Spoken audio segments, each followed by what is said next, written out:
Bonjour à tous, pour ceux que je n'ai pas salués, content d'être avec vous pour raconter les merveilles de notre cher Dieu. Que faire de bien pour obtenir la vie éternelle? C'est une question pressante. Certainement la plus grande question pour tout homme. Souvenez-vous, je vous en parlais dans mon dernier message. Une seule chose de grave dans la vie, c'est de rater le Dieu vivant. Alors nous allons lire, si vous voulez bien, dans Marc, chapitre 10, le verset 17 à 27. Marc, chapitre 10, verset 17 à 27. Évidemment, un message que nous avons lu ou entendu maintes fois. Comme Jésus se mettait en chemin, un homme accourut et se jetant à genoux devant lui, « Bon maître, lui demanda-t-il, que dois-je faire pour hériter la vie éternelle ?» J'ouvre tout de suite une parenthèse. Dans Matthieu, concernant ce passage, il est écrit « Maître, que dois-je faire de bon pour avoir la vie éternelle ?» Je poursuis. Jésus lui dit « Pourquoi m'appelles-tu bon? Il n'y a de bon que Dieu seul. Tu connais les commandements? Tu ne commettras point d'adultère, tu ne tueras point, tu ne déroberas point, tu ne diras point de faux témoignages, tu ne feras de tort à personne, honore ton père et ta mère. » Il lui répondit, « Maître, j'ai observé toutes ces choses dès ma jeunesse. » Jésus, l'ayant regardé, l'aima et lui dit, « Il te manque une chose. Va, vends tout ce que tu as, donne-le aux pauvres, et tu auras un trésor dans le ciel, puis viens et suis-moi. » Mais affligé de cette parole, cet homme s'en alla tout triste, car il avait de grands biens. Jésus regarda autour de lui et dit à ses disciples qu'il sera difficile à ceux qui ont des richesses d'entrer dans le royaume de Dieu. Les disciples furent étonnés de ce que Jésus parlait ainsi, et reprenant, il leur dit, « Mes enfants, qu'il est difficile à ceux qui se confient dans les richesses d'entrer dans le royaume de Dieu. Il est plus facile à un chameau de passer par le trou d'une aiguille qu'à un riche d'entrer dans le royaume de Dieu. » Les disciples furent encore plus étonnés, et ils se dirent les uns aux autres, « Et qui peut être sauvé ?» Jésus le regarda et dit, « Cela est impossible aux hommes, mais non à Dieu, car tout est possible à Dieu. » Un passage qui se trouve dans Marc, dans Matthieu et dans Luc, donc, d'où son importance. Ce n'est pas rien d'avoir un rendez-vous avec le Seigneur Jésus. Quel privilège! Beaucoup à l'époque ont rencontré le Seigneur, comme l'aveugle, comme Nicodème qui était venu de nuit, comme Jairus, beaucoup d'autres encore. Et là, c'est également un homme qui vient interroger Jésus. Jésus qui s'apprêtait à prendre le chemin avec les siens pour Jérusalem. Nous sommes en Galilée, ils sortent probablement de la maison de Jésus, à Capharnaüm. Et là, cet homme, jeune, un chef, dira les autres parallèles, arrive vers Jésus en courant et se jette aux pieds de Jésus à genoux. On peut dire qu'il a une question pressante à soumettre au maître. Ça doit être important pour lui. N'est-il pas bon d'interroger notre Seigneur, nous, lorsque nous avons une question importante? faisons peut-être qu'il est bon en tous les cas de se confier dans celui qui est la vérité, la sagesse, la vie. Et cet homme arrive là, probablement essoufflé. Il se jette aux pieds du Seigneur, montrant ainsi l'importance de sa question. Il veut savoir comment acquérir la vie éternelle en faisant le bien. Peut-être a-t-il entendu précédemment le sermon sur la montagne, dans la foule.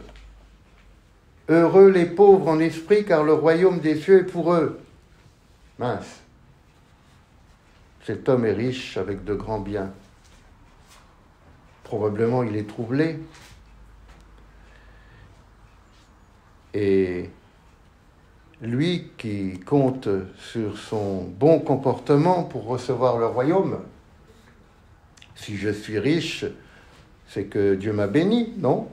Je suis un homme bien. Mais il n'en est pas tout à fait sûr quand même, pour interroger le maître d'une façon pressante. Et il vient là pour être rassuré. Et il veut savoir. Y a-t-il ici quelques-uns qui savent s'ils ont la vie éternelle? Est-ce que ceux qui savent qu'ils ont la vie éternelle peuvent lever la main? Bravo.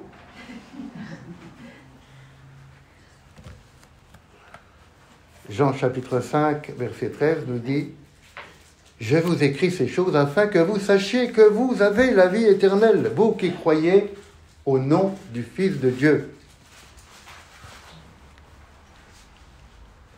Dans notre texte, je remarque 3 termes importants. Bon, évidemment, bon. Que dois-je faire de bon dans les parallèles? Bon maître. Et puis la vie éternelle. Comment puis-je obtenir, comment puis-je mériter la vie éternelle en faisant ce qui est bon? Et puis les richesses. Être riche. Est-ce que c'est un obstacle pour entrer dans la vie éternelle? Premièrement, qu'est-ce qui est bon? Nous, les hommes, nous ne voyons pas toujours ce que Dieu voit. Nous n'avons pas la même référence. Qu'est-ce qui est bon? Peut-on obtenir la vie éternelle en faisant ce qui est bien?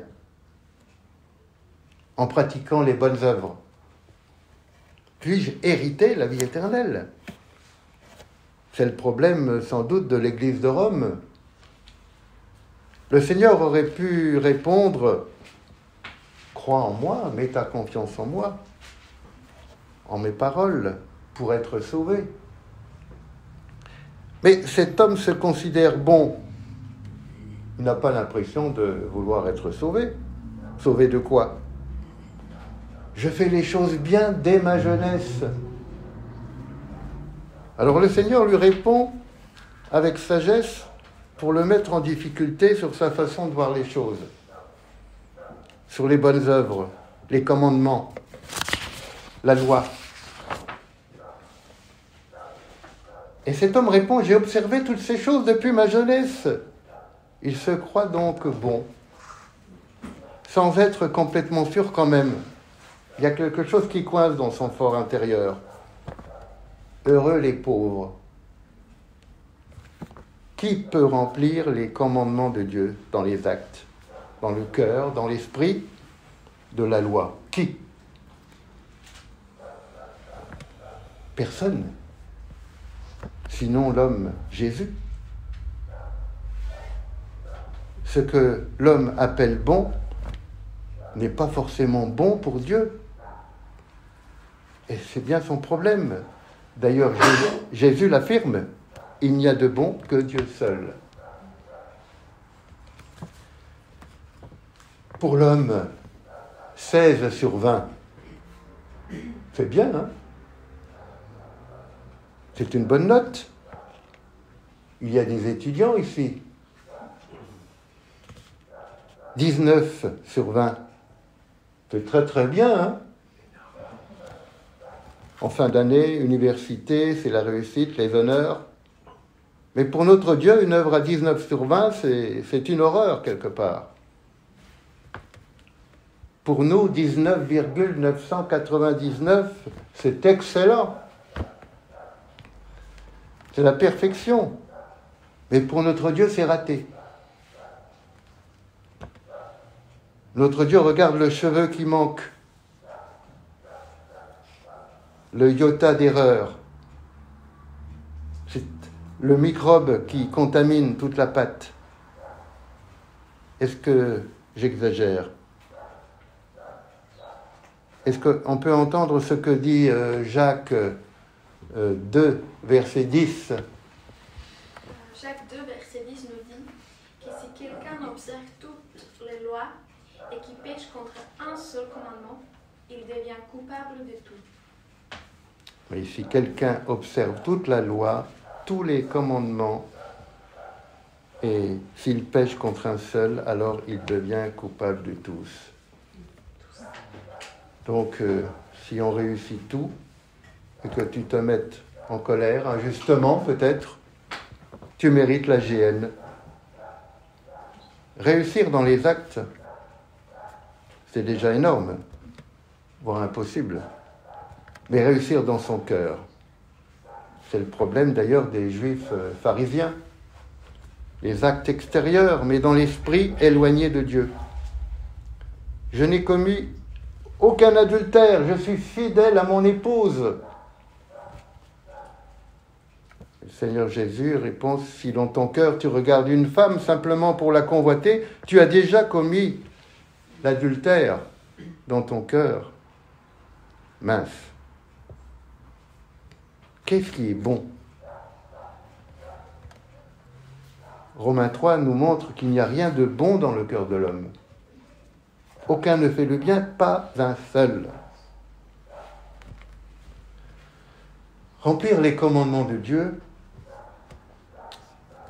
en acte, en esprit, c'est se confronter à la sainteté de Dieu. La perfection, c'est être saint, juste.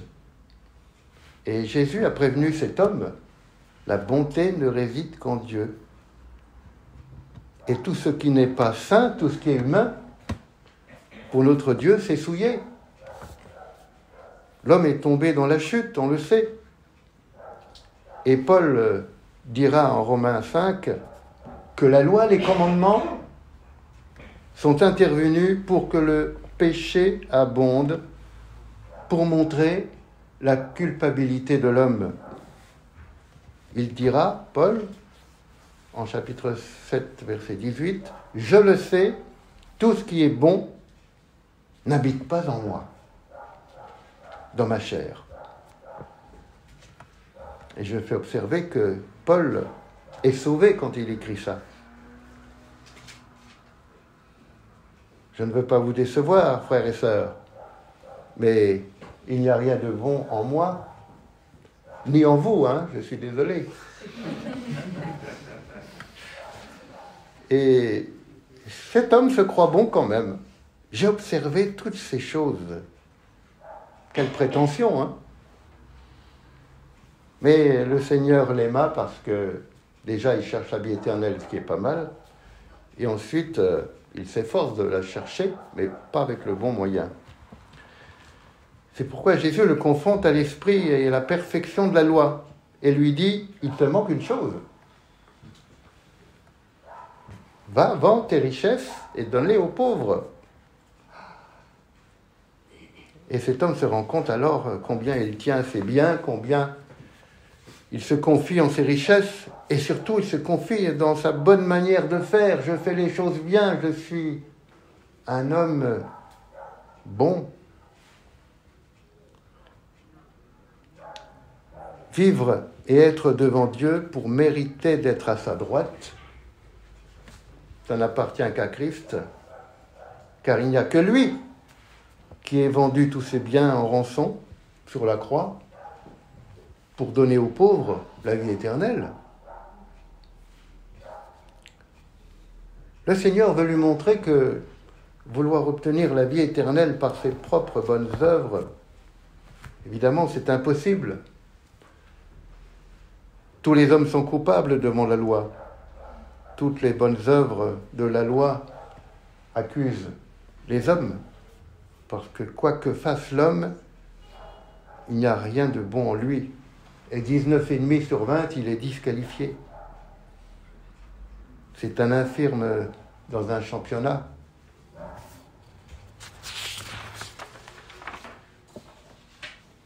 Paul nous dit en Romains 3, « Tous sont sous l'empire du péché, nul ne cherche Dieu, aucun fasse le bien, pas même un seul. » Et il poursuit, « Personne ne sera justifié devant Dieu par les œuvres de la loi, que tout le monde soit reconnu coupable devant lui. » Nous savons bien qu'en venant dans le monde, tous les hommes sont coupables naturellement, et d'autant plus durant leur vie, quand ils accumulent les péchés. Et le plus grand péché, c'est celui que nous portons en naissant, c'est-à-dire la rébellion contre l'Éternel. Peut-être quelqu'un va me dire, c'est pas juste. J'ai rien fait pour. Mais c'est juste, puisque nous étions tous en Adam avec lui pour être rebelles.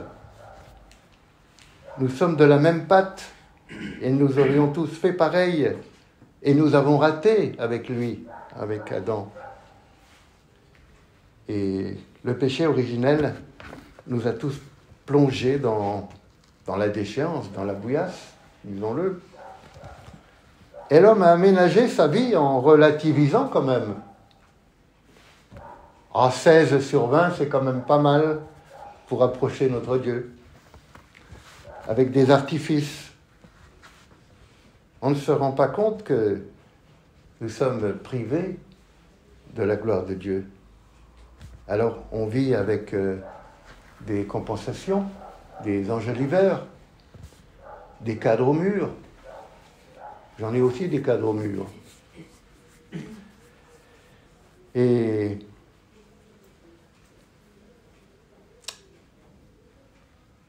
oui, tout homme porte d'une façon invisible un écriteau au cou où il est écrit « coupable devant Dieu, mérite la mort éternelle, déchéance, dette éternelle ». Alors comment se trouver bon ? Bon à jeter, oui, mais pas bon pour la vie éternelle. Comment un homme endetté pourrait payer une immense fortune ? Comment un homme englué de salissure peut-il pénétrer le lieu très saint par lui-même ? Et l'Éternel dit en Jérémie 30, « Qui oserait de lui-même s'approcher de moi ?» Et cet homme riche devant Jésus dit, « Qu'est-ce que je peux faire de bon pour obtenir la vie éternelle ?» Évidemment, c'est ne pas considérer la sainteté de notre Dieu.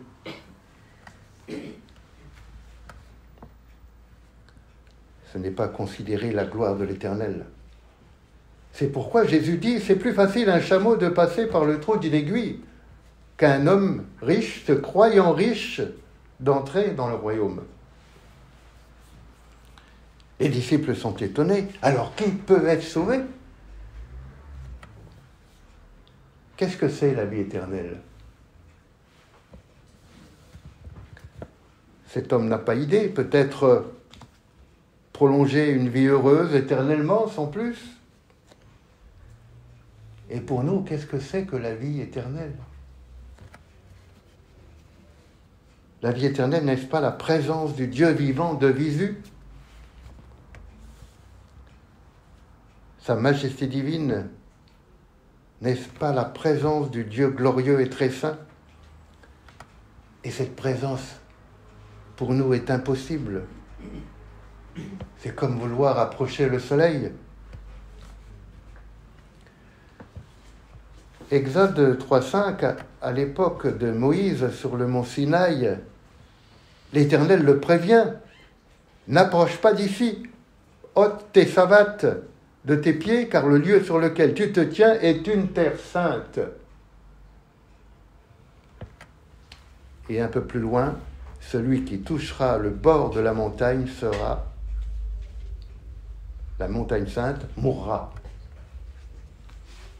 Moïse était tout tremblant et terrorisé d'entendre la voix sainte de Dieu. Et vous savez que dans la Bible, tous ceux qui ont approché un ange de Dieu ou la présence du Seigneur sont tombés comme raides morts.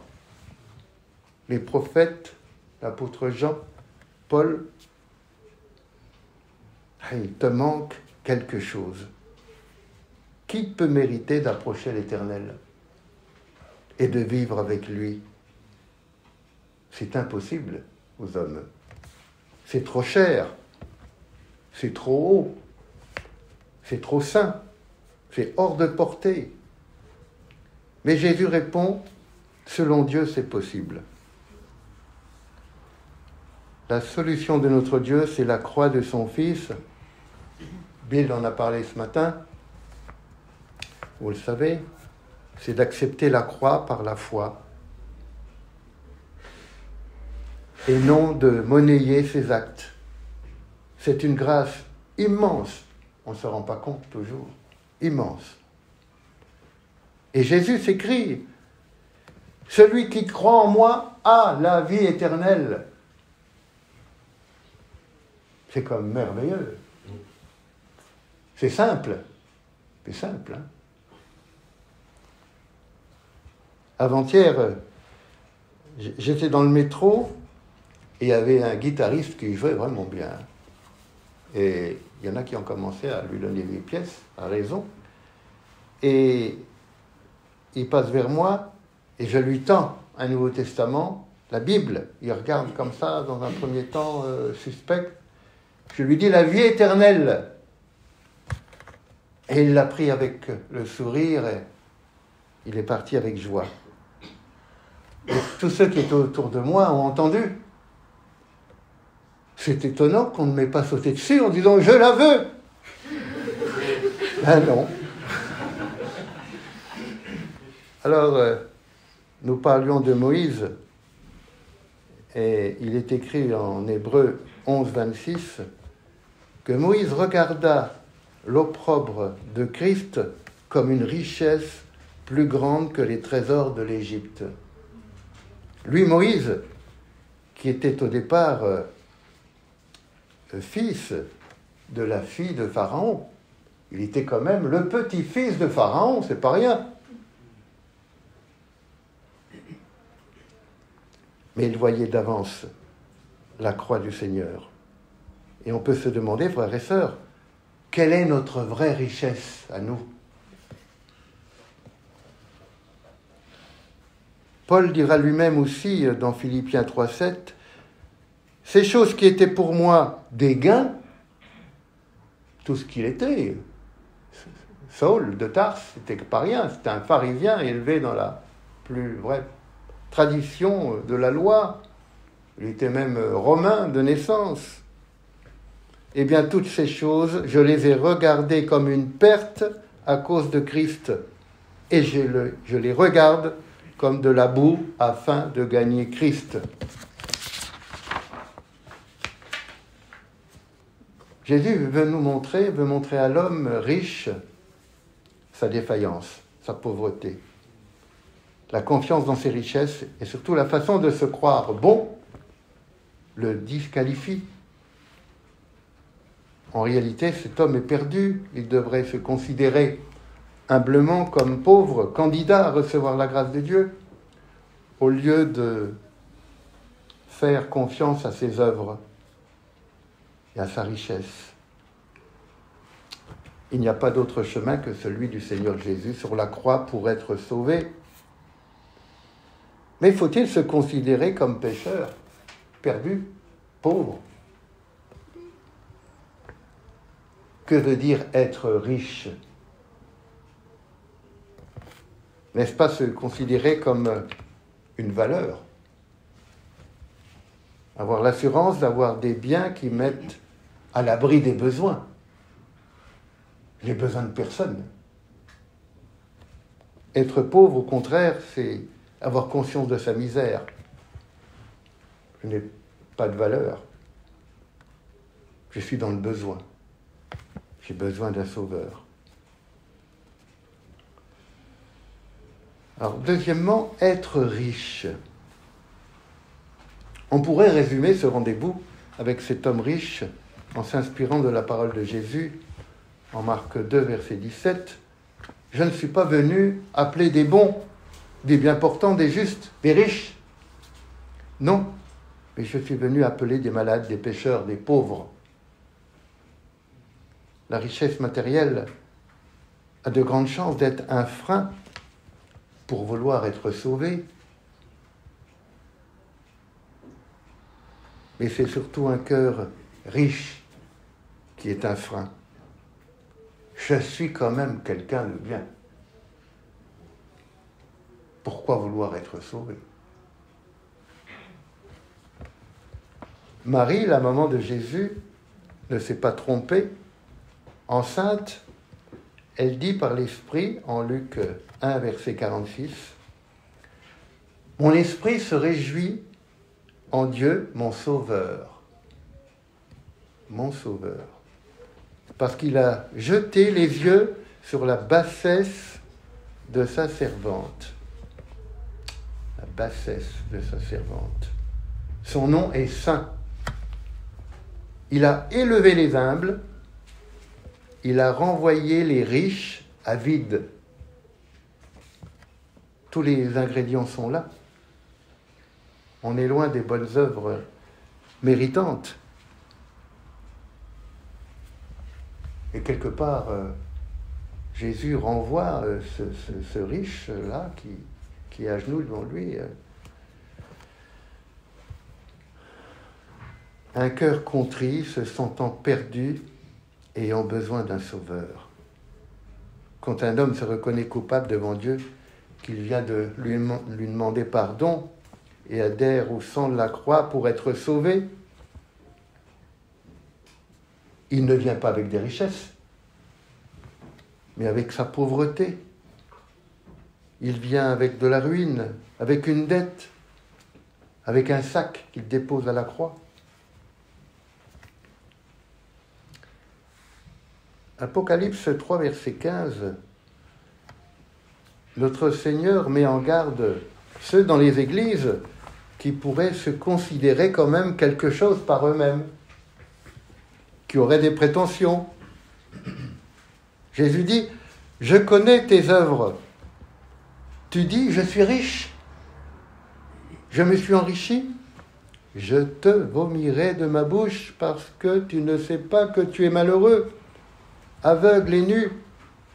Je te conseille d'acheter de moi de l'or éprouvé par le feu afin que tu deviennes riche et des vêtements blancs. » Toute richesse humaine n'est qu'une ruine devant notre Seigneur et cet homme n'a pas compris qu'il était pauvre en réalité.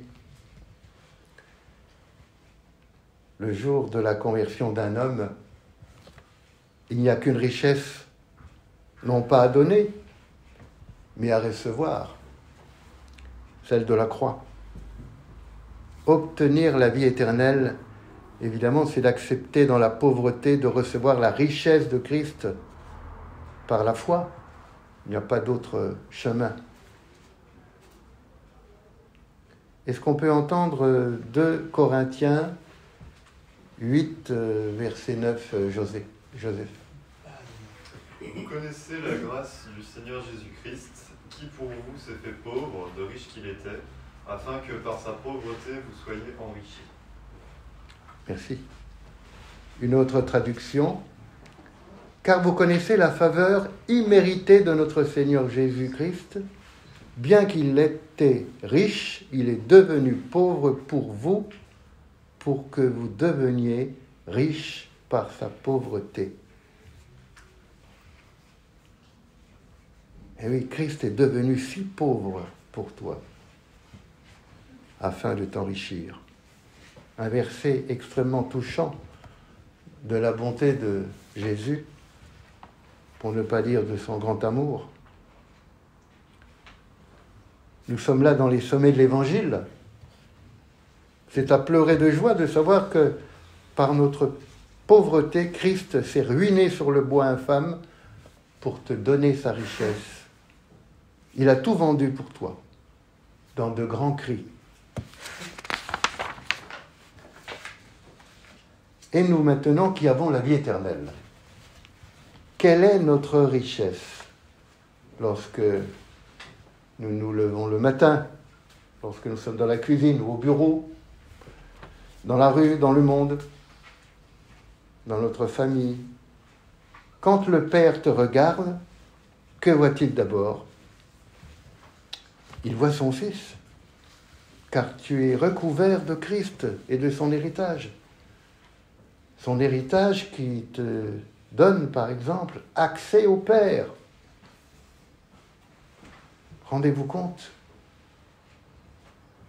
Cet accès inaccessible, normalement, nous y avons accès à tout moment. Bien sûr, ici-bas, nous avons des besoins. Nous avons besoin de gagner de l'argent, d'acheter, de vendre. Nous pouvons avoir des biens. C'est une grâce.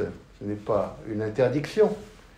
Mais ce n'est pas une raison pour nous confier dans l'assurance de ces richesses. Et notre réelle richesse qui subsiste dans la vie éternelle, évidemment, c'est le Christ de la croix. N'oublions jamais, frères et sœurs, que dans notre pauvreté, cette richesse énorme nous a été donnée et nous est donnée à tout moment dans un lieu, la croix de Golgotha. C'est là que nous sommes nés comme fils de Dieu. C'est notre marque de fabrique. C'est pour cela que chaque dimanche, nous nous rappelons par la Sainte Seine que nous sommes vivants devant Dieu, que nous tenons devant lui uniquement par le brisement du Seigneur et par la richesse qu'il nous a donnée. Évidemment, il y a aussi une richesse pour laquelle nous devons travailler et qui est agréable au Père. Ce sont les œuvres que Christ fait en nous dans la vie, c'est-à-dire les œuvres des saints, les œuvres de foi appuyées sur Christ. Ce ne sont pas les œuvres dont parle l'homme riche pour mériter le salut, non. Ce sont les œuvres de l'Esprit du Fils dans lesquelles nous rentrons et qui enrichissent notre être, chacun à sa mesure. C'est grandir vers la maturité de Christ.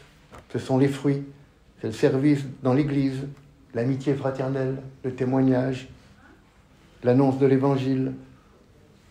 Nous ne faisons pas ces œuvres bonnes pour acquérir la vie éternelle. Nous l'avons. Mais nous faisons ces choses parce que nous avons été enrichis de Christ. Je conclus rapidement.